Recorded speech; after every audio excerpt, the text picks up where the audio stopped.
I know that the advantages of origami are twofold. What? Thank you, Tim Vine, for that one. Thank you.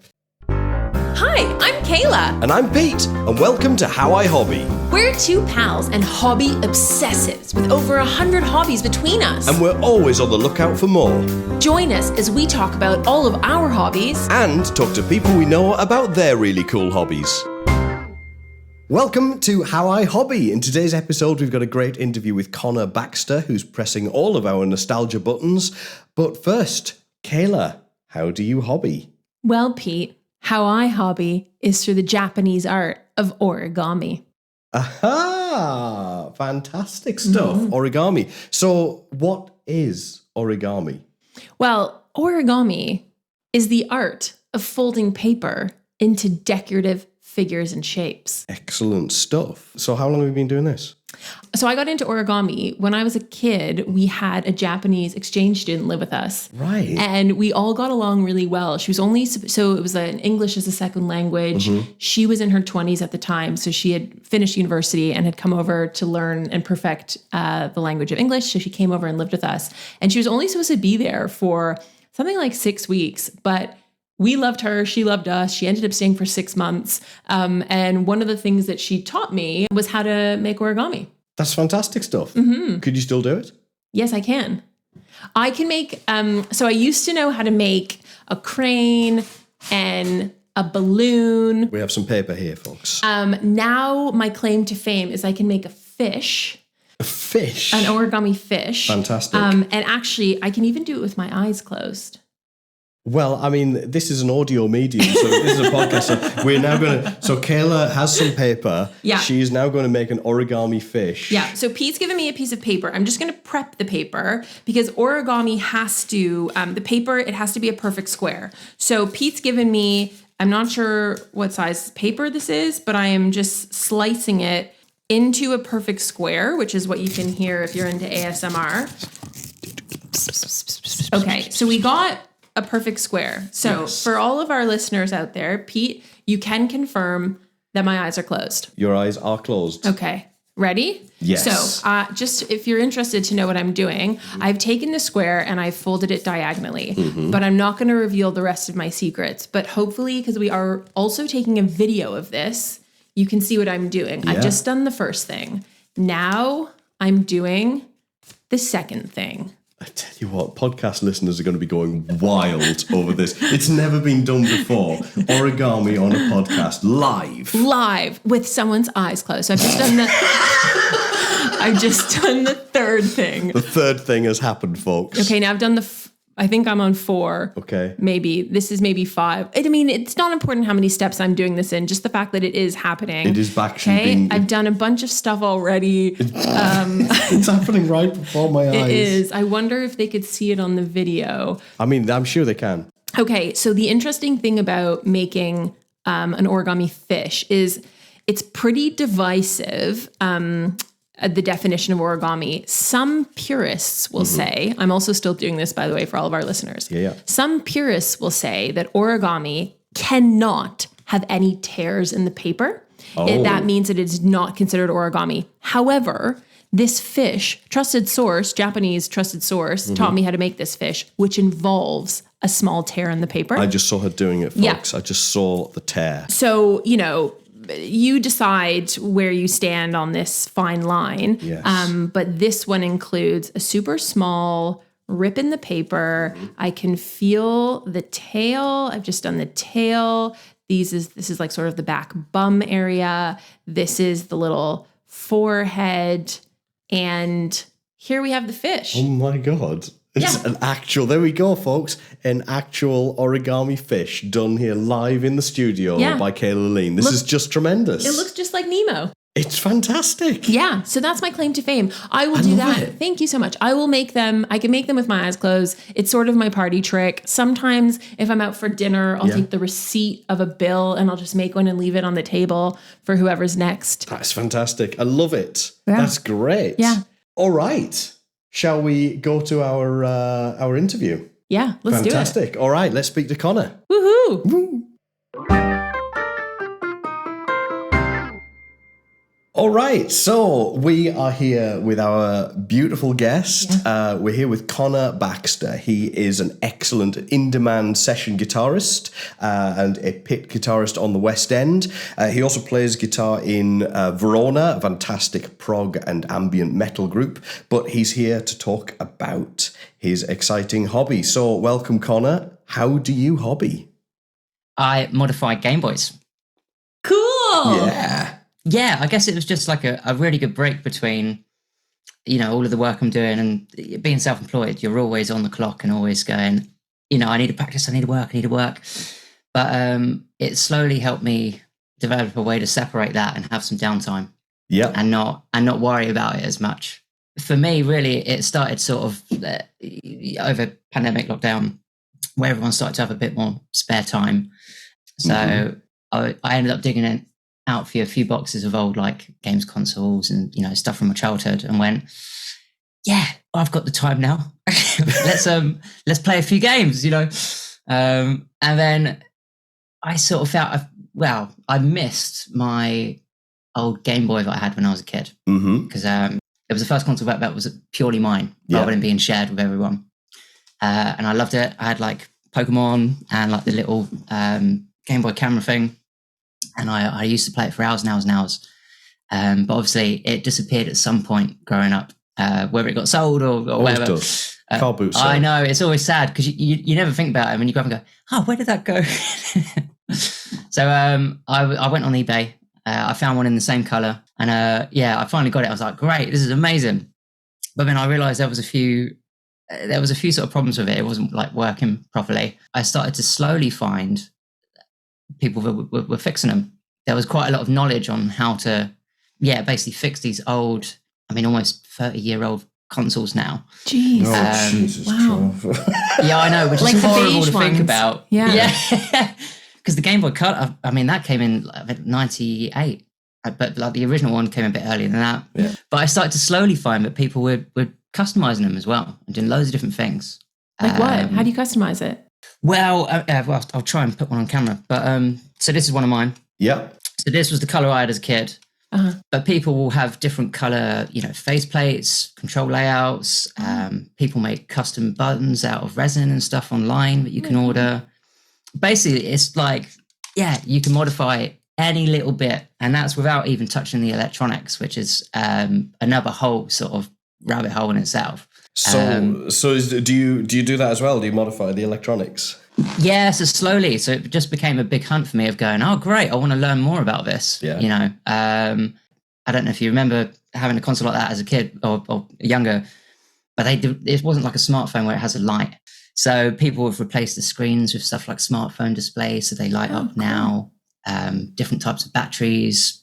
People have put like USB-C's ports into them. Loads of crazy stuff. Connor, and that obviously, I'm so curious about this. So I remember having a Game Boy, and it was the game itself was like this card that you would put in the back. Is that how are you sourcing these games? Like, what games are you playing? What's the market look like for that? So it's a bit of a strange one because they're old now. Some games are still really readily available, but some are becoming a bit rarer. So if you've got some old gems, it's definitely worth checking out and seeing what they're going for online. Yeah. In regards to what I've been playing, I've definitely been playing some more Pokemon again, but also trying to make a bit of a bucket list of going games that I never played as a kid that were maybe highly rated or, people always talked about. So it's been really fun sort of diving into them and seeing if I can get, a cheap one on eBay, try it out, sell it on and let someone else enjoy it. But yeah, it's still those crazy little carts. Yeah. And it's good fun. But then people make custom ones of those to make their own games. Even now, people are making their own games for Game Boy. Do you reckon that's going to be your next step? I have dipped and dived into it. Yeah. There's a few softwares that they've made it a bit more accessible. It's not just, coding and not seeing anything. It's a bit almost like making a Wix website in ways, which has made it, for me anyway, much easier to test the water. That is so cool. It is, though. Okay, wait. So to recap this hobby, right? So you're buying these Game Boys. You are then next leveling them. You're either you're changing the colors, you're changing all the tabs, you're potentially going to be creating your own games. And then you have what, like an armoire filled with all of the ones for personal consumption? Are you selling them? Are you gifting them? What is that? How does that work? A bit of a mix. I guess I've been a bit selfish because anyone I've got and I've worked on has been my new baby. Yeah. So I've got a few here. So you won't be able to see it on audio, but these are two of mine. Oh, cool. Fantastic. And then this one is obviously had a bit more done. I had my partner do some drawing on it and did a lot of crazy. This one I've been using to make music with, cool. which we'll branch onto in a sec. Yeah, we're going to get onto that, yeah. Which for me is probably the more fun thing rather than making games, which is just way too much for me. And just for me, just learning, becoming more confident with opening up electronics, and learning how they work and how to fix them, be green.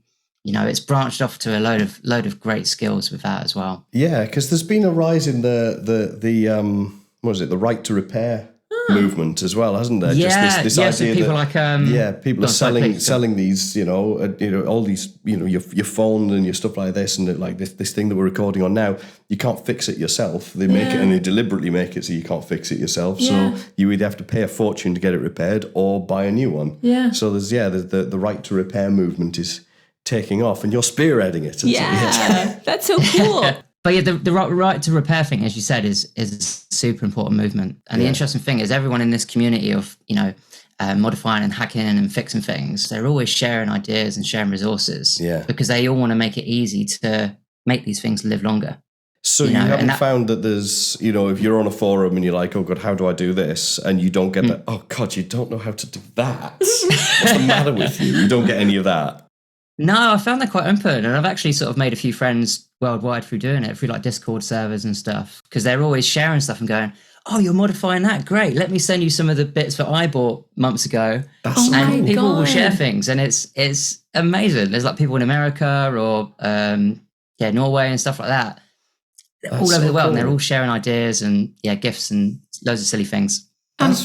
Connor, what do your family and friends think about this hobby? Obviously, your partner, you said, has been drawing some really cool things on your consoles for you. What's the vibe? What's everyone's reaction to this? I think it was probably no major surprise to them because they know I've always been a nerdy tinkerer who spends too much time on whatever hobby or skill he's nerdy tinkerer sounds like such a great. You nerdy tinkerer, I love it. Yeah.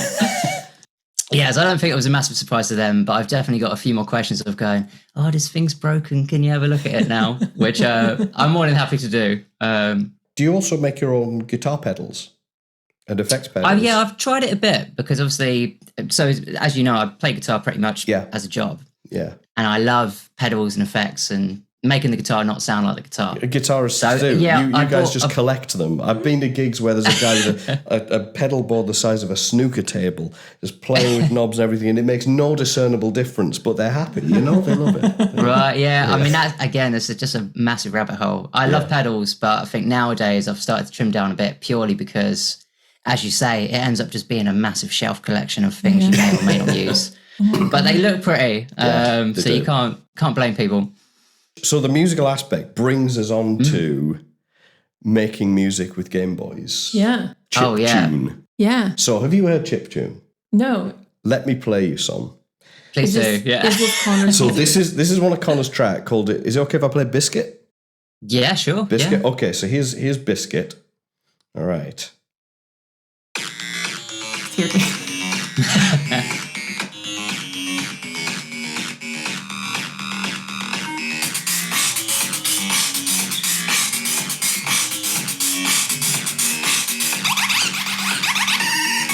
This is on a Game Boy.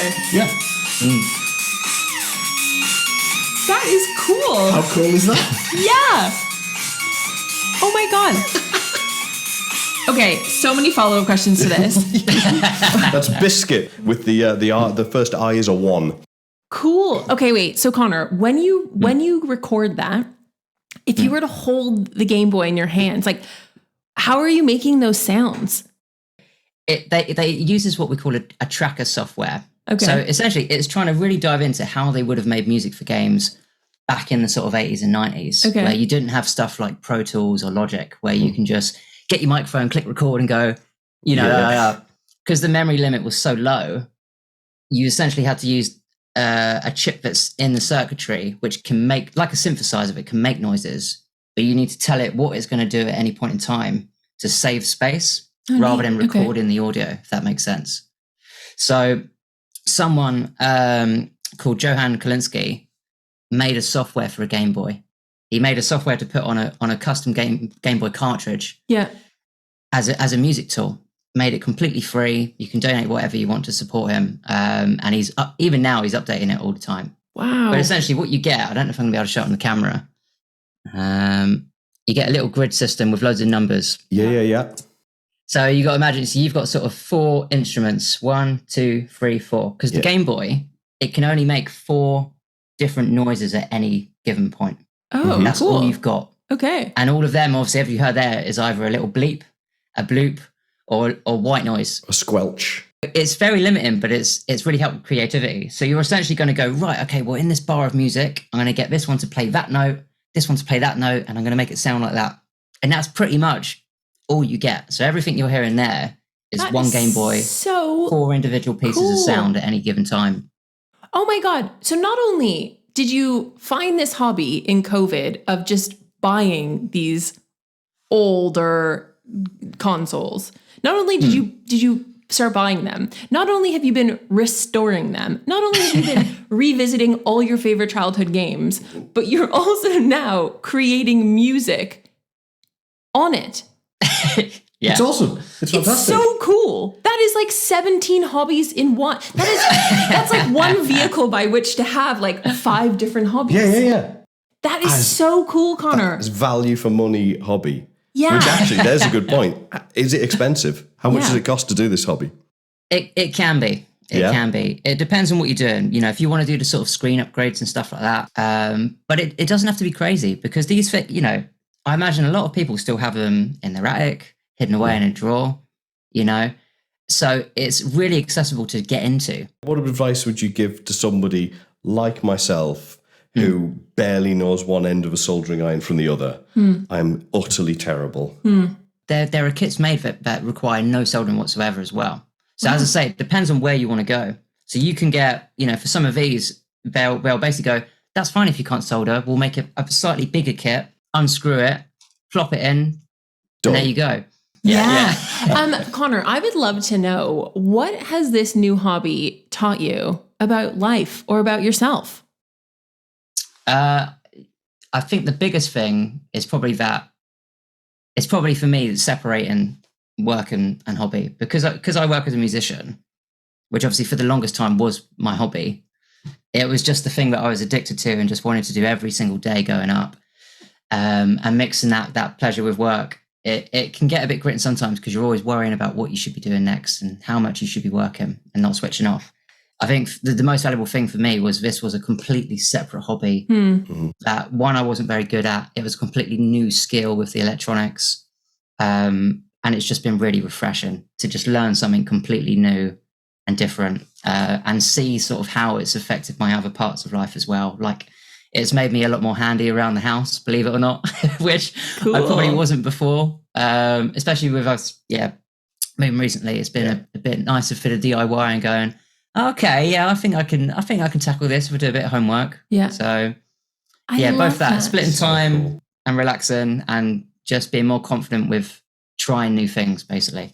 And has this sparked any other, even though this is now like this tentacle hobby that has all these ancillary hobbies that are spewing out of it, but are there other hobbies that you have in mind in the pipeline, whether it's in conjunction with this or just something that you have your eye on? Any new hobbies maybe on the horizon for you? Possibly. There's after doing this, there's much more things I want to try now, and just go, just do it.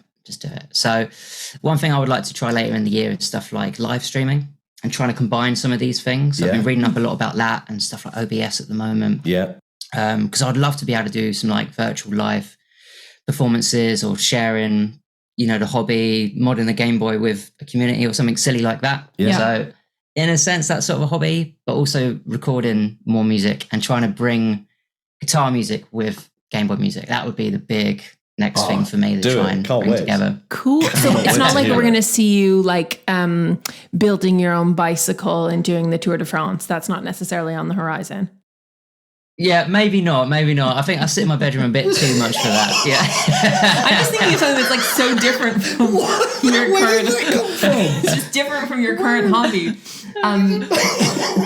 I don't know, or like building a ship and sailing. Building a ship, or like learning how to make pasta. I don't know, something different. I'm wondering, or is your next hobby still going to be in the vein of music? It sounds like it's no. I guess you're right. I guess because I've got a very big, healthy hobby at the moment. I'm a bit too scared because I know as soon as I read about something new, I'm like, oh great, I'll bookmark that, and I'll read about it for the next 2 weeks. So that'll be. So I have to try and be a bit disciplined now. Now I've learned how to split that time. I've got to make sure I don't put too much on that. So Connor, why should people try your hobby? If you've got one lying in your house, in an attic or a drawer, why not? It's just sitting there, It's a perfect opportunity to get it out, blow the dust off, and try and get some of that nostalgia flowing. It might just work as it is. If it does, great. You can just play it, buy some games, or if you wanted to, you could try modding it. You could just buy a new shell for like £5-8, get a screwdriver and just make it look different. Or you could go completely crazy like me and do loads of crazy stuff with it. And it doesn't have to be a Game Boy. It could be any of those consoles going up. People were still more modern consoles like 3DSs, GameCubes and stuff like that, which are just a bit older. So there's a big community for any console you can think of. If you Google enough, there's a community telling you how to do loads of fun stuff with it.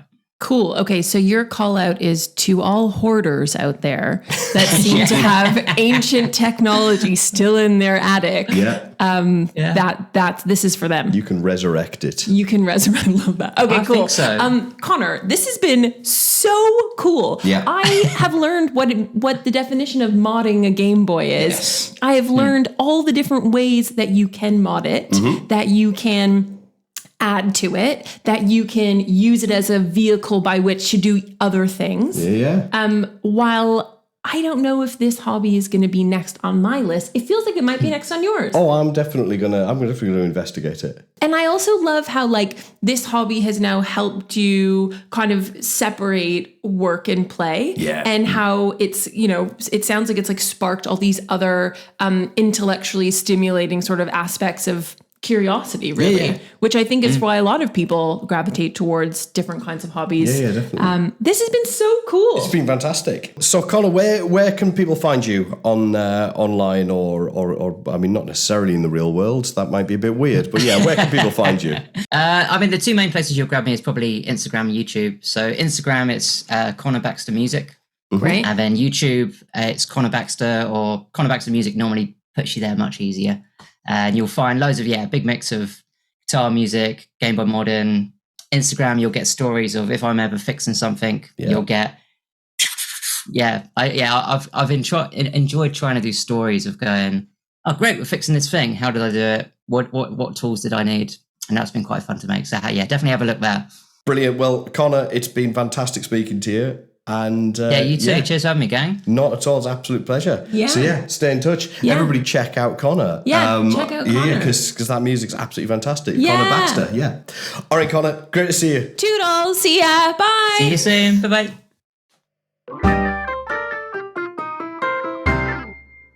That was our interview with Connor Baxter. We had a blast. Hope you did too. But before we go, we want to share this week's celebrity hobby.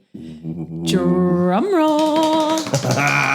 Did you know Penelope Cruz collects coat hangers? Wow, that's so cool. Is it? Wow, okay. Yeah. That's a wrap. Yes. I've been Pete. And I've been Kayla. Rate and review us wherever you get your podcasts. It makes us much easier to find. And follow us on Instagram at howihobby. See you next time. Toodles! How I Hobby was written and produced by Kayla Lean and Pete Falconer, with music by Pete Falconer, artwork by Laura Walsh, and animation by Kayla Lean. If you'd like to be featured on the pod, find us on Instagram or email us at howihobby@gmail.com.